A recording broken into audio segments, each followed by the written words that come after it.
Guys, welcome to the channel. आज हमारे पास एक बहुत बड़ा क्वेश्चन है। अगर आप एक नई गाड़ी ले रहे हैं, जो बहुत सारे आप लोग जो मेरी वीडियोस देखते हैं उनको जानना है कि अरे मैं नई गाड़ी ले रहा हूँ तो मुझे कौन सी लेनी चाहिए। सो डीजल ऑटोमेटिक या मैनुअल पे मैंने एक वीडियो बनाई है, डीजल या पेट्रोल पे मैंने एक वीडियो बनाई है कि आपको कौन सी लेनी चाहिए। आज मैं इसके बारे में बात करने वाला हूँ कि आपने गाड़ी तो डिसाइड कर ली, लेकिन अब क्या करना है। So let's get to that question. Before we do that, channel को ज़रूर सब्सक्राइब करिए, बिकॉज ये चैनल को 10,000 सब्सक्राइबर्स तक हमें लेके जानी है। एंड 5,000 ऑलरेडी ऑलमोस्ट हो चुके हैं। सो आपके हेल्प से ये 10,000 जल्द ही पहुंचेंगे। So definitely click that subscribe button and let's get into the video. So to start with, बहुत सारे क्वेश्चंस है कि आपने अपना बजट डिसाइड कर लिया, आप एसयूवी ले रहे हैं या सेडान ले रहे हैं या हैचबैक ले रहे हैं, ईवी, पेट्रोल, डीजल, ये सब आपने डिसाइड कर लिया है।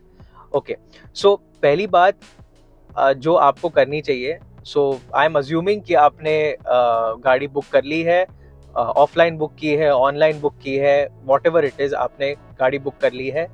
अब नेक्स्ट स्टेप्स के बारे में डिस्कस करते हैं। एंड अगर कुछ मिस हो जाता है तो definitely comment below and I will answer to all your questions, जो मैं करता ही हूँ।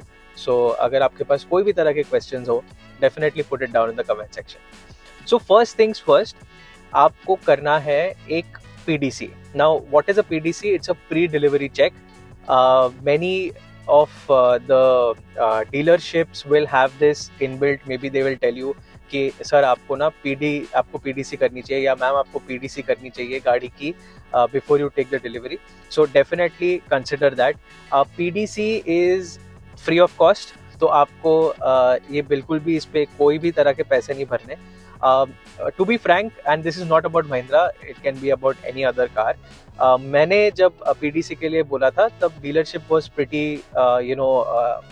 okay with the fact that मुझे PDC करनी है मेरी गाड़ी की, but they said that the car will come from somewhere and आपके किलोमीटर्स बढ़ेंगे and all of that.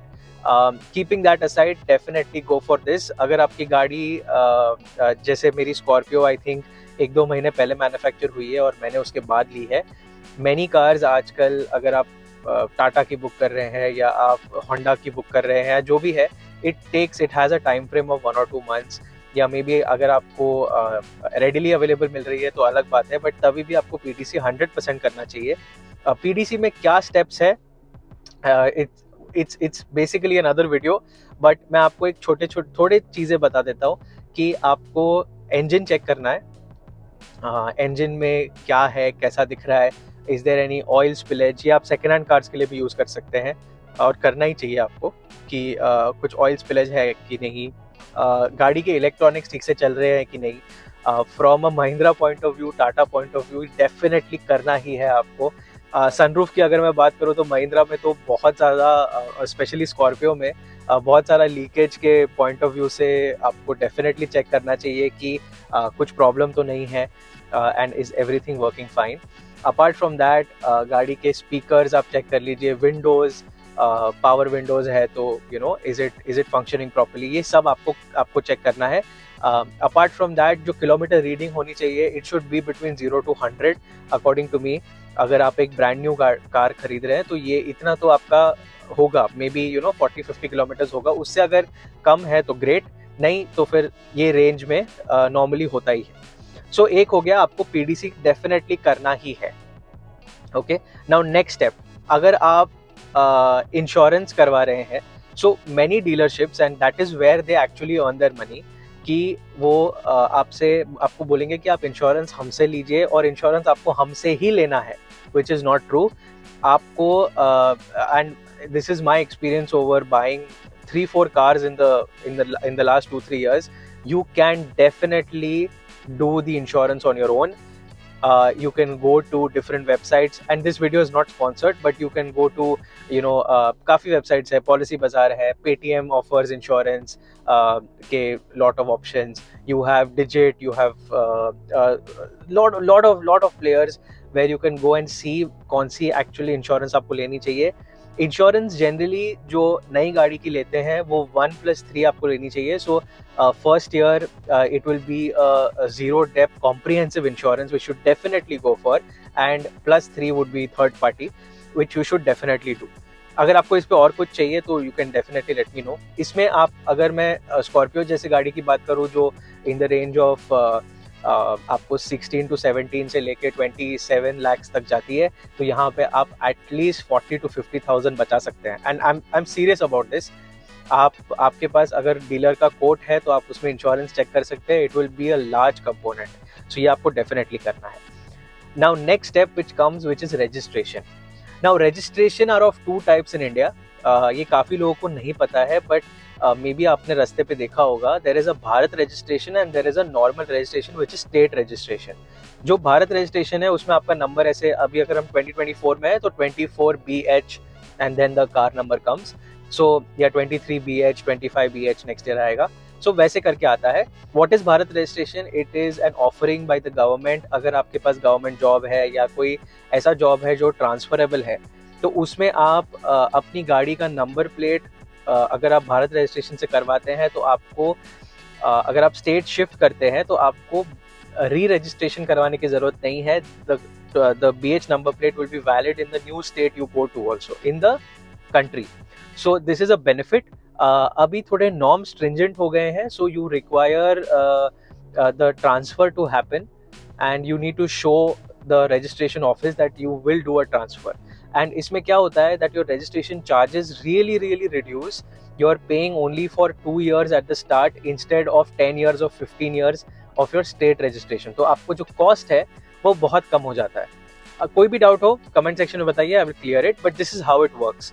सो अगर आपका जॉब ट्रांसफरेबल है, आपका रिसेंटली ट्रांसफर हुआ है या ऐसा कुछ है और आप दिखा सकते हैं, तो definitely go for Bharat registration. It will really benefit you in the overall cost of the car.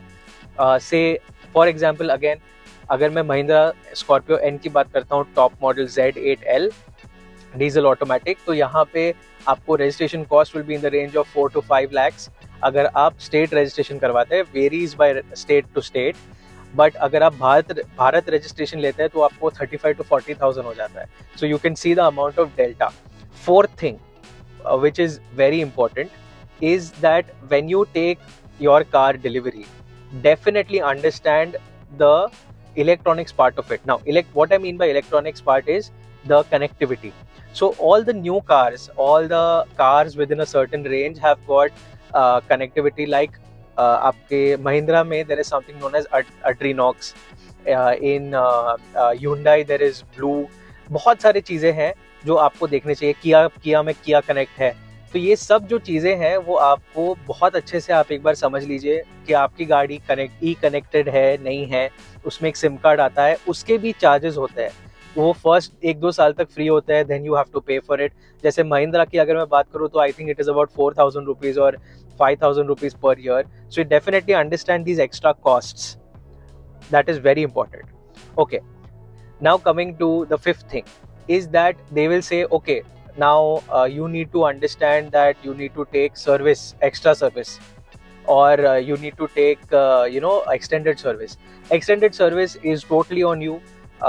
To be frank, मैंने नहीं लिया है because my car comes with a 3-year service, and उसके बाद 4th year 5th year का मैंने नहीं लिया है. I will do it on my own. या आप गाड़ी परचेस करने के बाद भी डिसाइड कर सकते हैं, and they will follow up with you, the dealership, because that is where again they make the money, servicing. So ये आपको आपके ऊपर है, आप डिसाइड कर सकते हैं. Definitely you can negotiate on the costs as well. Now roadside assistance में normally the insurer also provides you roadside assistance, जिसके पास आप जा रहे हैं, या फिर dealership will also provide you. You should definitely take it. It is a minimal cost, and अगर आप God forbid अगर आपकी गाड़ी कहीं बंद हो जाती है या you need help, so they will be there for you. So Mahindra can also do it, or Tata can do it, or the insurer can also do it. So definitely do that. And the last thing, which is key, very important, actually should have been the first thing, but anyway, very important, dealerships have the power to give you discounts. So if you are choosing your car, आपको decide करना है कि आप कौन से dealership के साथ जाओगे.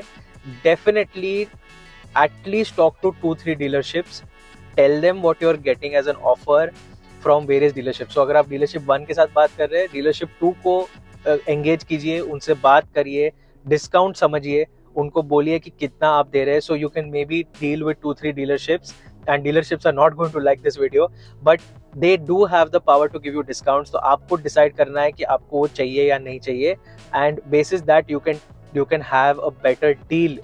So definitely do this, and I have kept this at the last because this is the most important. यहाँ पे आपके ज़्यादा savings होंगे। तो this is what it is. Car buying process is very fun, very much fun, and you are going to love it. But these are some steps which you need to keep in mind when you are going to buy a new car. And if it is a second-hand car, also these steps will apply. But if you're doing this, definitely do this. Do share it with your friends if they are going to buy a new car, or your family if they are going to buy a new car. This video will really help them. And अगर, as I said, अगर आपके पास कोई भी तरह के questions हो regarding car buying, क्या कौन सी गाड़ी लेनी है, you can comment below and I will help you. And as usual, thanks for watching.